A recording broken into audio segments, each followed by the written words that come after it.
आइए जानते हैं उत्तर प्रदेश के सभी 75 जिलों की ताजा और महत्वपूर्ण काम की बड़ी खबरों को। लेकिन उससे पहले वीडियो को लाइक, चैनल को सब्सक्राइब जरूर करें। उत्तर प्रदेश सरकार के 1000 करोड़ रुपए के यूपी स्टार्टअप फंड से महिलाओं को बिजनेस शुरू करने में बड़ी मदद मिल रही है। यूपी में अब तक 900 से अधिक महिला स्टार्टअप्स को वित्तीय सहायता दी जा चुकी है। इससे महिलाएं अपने नए बिजनेस शुरू कर रही हैं और रोजगार के अवसर भी बढ़ रहे हैं। योगी सरकार का बड़ा ऐलान, महिला दिवस पर लखनऊ में लगेगा पिंक रोजगार महाकुंभ। कानपुर की 500 युवतियों को मिलेंगे नौकरी के अवसर। उत्तर प्रदेश रोजगार मिशन के तहत 8 मार्च को लखनऊ में पिंक रोजगार महाकुंभ आयोजित होगा। इसमें 50 से अधिक कंपनियां युवतियों को नौकरी के अवसर देंगी। कानपुर से 500 युवतियों को साक्षात्कार दिलाने का लक्ष्य है। भारतीय सेना में अग्निवीर बनने की तैयारी कर रहे युवाओं के लिए सुनहरा मौका। बरेली में 11 मार्च से सेना अग्निवीर भर्ती रैली शुरू हो रही है। अग्निवीर भर्ती रैली में 12 जिलों के अभ्यर्थी शामिल होंगे। सेना भर्ती निदेशक ने बताया कि 11 मार्च से 23 मार्च तक भर्ती रैली होगी। इसमें बरेली, बहराइच, बलरामपुर, श्रावस्ती, लखीमपुर खीरी, शाहजहांपुर, सीतापुर, संभल, पीलीभीत, हरदोई, फर्रुखाबाद और बदायूं के अभ्यर्थी शामिल होंगे। 11 मार्च की सुबह ठीक 6 बजे से दौड़ शुरू होगी। इसलिए अभ्यर्थियों से समय से सभी दस्तावेज, एडमिट कार्ड साथ लेकर पहुंचने के लिए कहा है। उत्तर प्रदेश में उद्योग और रोजगार बढ़ाने के लिए बड़ा कदम उठाया गया है। मुख्यमंत्री योगी आदित्यनाथ ने बताया कि ललितपुर में करीब 1500 एकड़ में फार्मा पार्क विकसित किया जाएगा। इस परियोजना से दवा उद्योग को बढ़ावा मिलेगा और हजारों युवाओं के लिए रोजगार के नए अवसर पैदा होंगे। उत्तर प्रदेश में किसानों को सोलर पंप योजना के तहत सौर ऊर्जा से चलने वाले सोलर पंप दिए जा रहे हैं। इससे किसानों को सिंचाई के लिए बिजली और डीजल पर खर्च कम करना पड़ रहा है। सरकार की इस योजना से खेती की लागत घट रही है और किसानों की आय बढ़ाने में मदद मिल रही है। उत्तर प्रदेश सहित पूरे देश में आज 8 मार्च 2026 से रसोई गैस सिलेंडर के दामों में बड़ा इजाफा हुआ है। इंडियन ऑयल कॉर्पोरेशन के अनुसार घरेलू 14 किलोग्राम सिलेंडर के दाम 60 रुपए बढ़ाकर नए दाम लगभग 950 रुपए कर दिए गए हैं। सिर्फ इतना ही नहीं, 19 किलो वाले कमर्शियल सिलेंडर के दामों में भी करीब 115 की बढ़ोतरी की गई है। इसके पीछे कंपनियों का कहना है कि पश्चिम एशिया में जारी युद्ध और वैश्विक ऊर्जा सप्लाई पर दबाव की वजह से गैस की कीमतों में ये बढ़ोतरी हुई है। आगरा दौरे पर आज मुख्यमंत्री योगी आदित्यनाथ ने बड़ा ऐलान करते हुए कहा कि प्रदेश में मेडिकल डिवाइस पार्क और फार्मा उद्योग को बढ़ावा दिया जाएगा। सरकार की योजना है कि स्वास्थ्य उपकरण और दवाइयों का उत्पादन उत्तर प्रदेश में ही बढ़ाया जाए। इससे उद्योग बढ़ेंगे और युवाओं के लिए रोजगार के नए अवसर पैदा होंगे। उत्तर प्रदेश सरकार की यूपी स्कॉलरशिप स्कीम के तहत छात्रों के आवेदन की स्थिति जारी कर दी गई है। अब छात्र सरकारी पोर्टल पर जाकर अपने आवेदन का वेरिफिकेशन, अप्रूवल और पेमेंट स्टेटस ऑनलाइन चेक कर सकते हैं। यह योजना आर्थिक रूप से कमजोर छात्रों को पढ़ाई के लिए आर्थिक सहायता देने के लिए चलाई जाती है।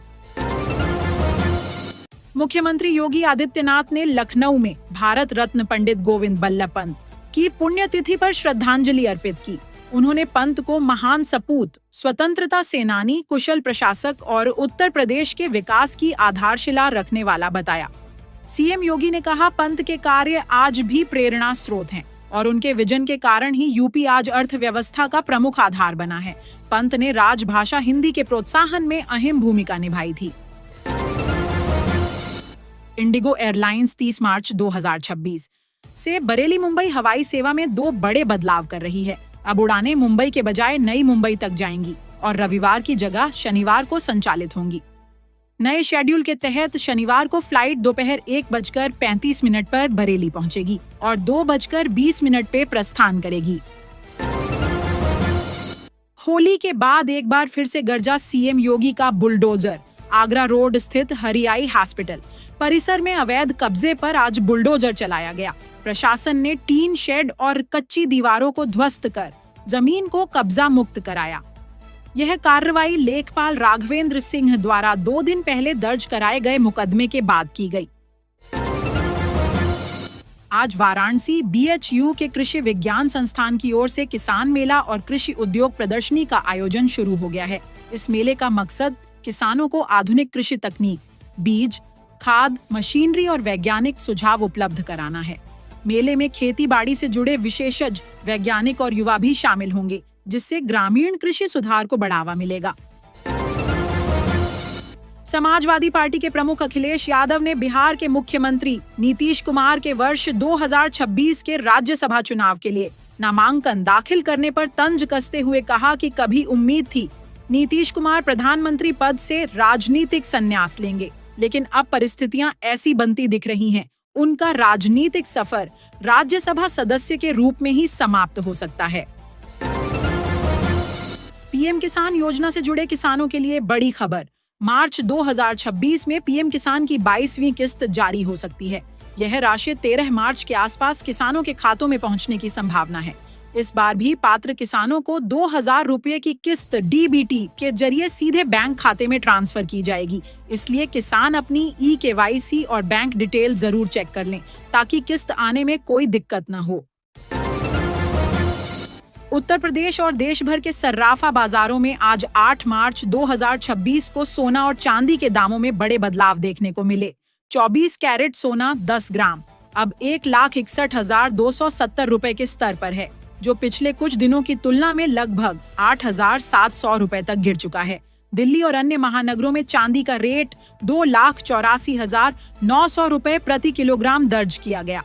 यह पिछले दिन की तुलना में हल्की गिरावट पर है।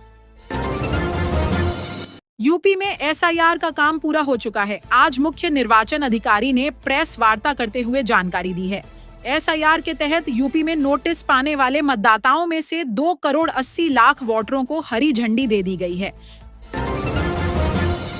यूपी विधानसभा चुनाव से पहले समाजवादी पार्टी में नेताओं के जुड़ने का सिलसिला जारी है। हाल में नसीमुद्दीन सिद्दीकी समेत हजारों लोगों ने सपा ज्वाइन की थी। शनिवार को सपा अध्यक्ष अखिलेश यादव की मौजूदगी में कांग्रेस के पूर्व नेता और संत कबीर नगर से पूर्व लोकसभा प्रत्याशी रोहित पांडेय शामिल हुए। उनके अलावा डीएनएस यादव, पूर्व पुलिस अधिकारी राजीव गुप्ता समेत कई लोगों ने सपा का दामन थामा। उत्तर प्रदेश सरकार गोरखपुर में बड़ी गौशाला परियोजना विकसित कर रही है, जहां हजारों बेसहारा पशुओं को रखा जाएगा। इसके साथ ही सरकार की योजना के तहत जिन परिवारों को पशु दिए जाएंगे, उन्हें प्रति पशु करीब 1,500 रुपए महीना सहायता भी मिलेगी। इससे पशुपालकों और ग्रामीण परिवारों को आर्थिक लाभ मिलेगा। खबरें वही जो मायने रखती हैं, इसलिए ऑल इंडिया समाचार को सब्सक्राइब जरूर करें। उत्तर प्रदेश में ग्रामीण इलाकों में बैंकिंग कॉरेस्पॉन्डेंट सखी योजना तेजी से काम कर रही है। इसके तहत महिलाएं गांवों में जाकर बैंक खाते खोलना, पैसे जमा निकासी, पेंशन और सरकारी योजनाओं का पैसा दिलाने का काम कर रही हैं।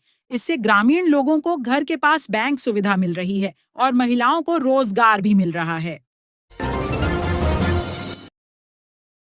प्रयागराज नगर निगम 20 करोड़ रुपए से अधिक की लागत से शहर की 55 जर्जर सड़कों की मरम्मत करेगा।